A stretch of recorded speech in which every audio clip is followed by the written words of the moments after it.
কোনো দোষ নাই। আমি তোমাকে ভালো রাখার জন্য তোমার বাবার কথা রাখছি। না বিষয় হচ্ছে কি,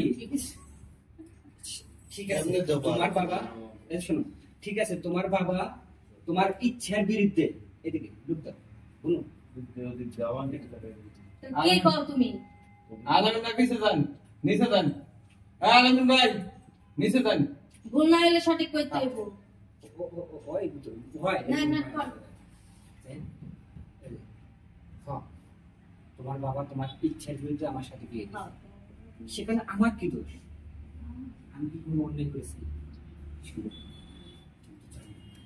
একটা মেয়ে সবচেয়ে স্বামী যাবো না শিমুল দাঁড়া, শিমুল দাঁড়া একটু বসা। পুরোর কি দেখাই ঠিক আচ্ছা আছে? আমি হ্যাঁ, তোমার বাপ তোমার ইচ্ছার বিরুদ্ধে। শিমুল পেয়েছে, যাবো না, অ্যাকশন।